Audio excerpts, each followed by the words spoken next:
একদিন এক সুন্দর সবুজ জঙ্গলের ধারে হনুমান গাছ থেকে গাছে লাফাচ্ছিল। ঠিক তখনই গাধা একটি ভারী বোঝা টেনে হাঁটছিল।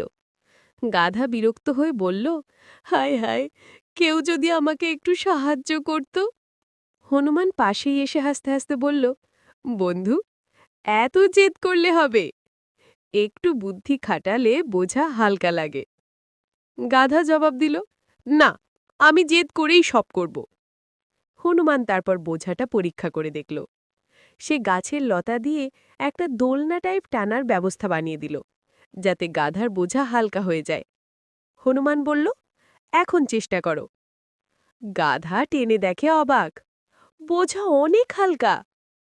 কিন্তু গাধা মুখ ভার করে বলল, হুম, ঠিক আছে, কাজ হলো, কিন্তু আমি চাই নিজের মতো করতে। হনুমান আবার হাসল। পরদিন গাধা বলল, আজ আমি আমার পুরনো মতো ভারী বোঝা টানব, তোমার আইডিয়া লাগবে না। সে দোলনার বদলে আগের মতোই টানতে লাগল। অল্প দূর যেতেই সে হাঁপাতে লাগল, পিছলে পড়ল মাটিতে। হনুমান দৌড়ে এসে বলল, দেখলে, জেদ করলেই সব সময় লাভ হয় না।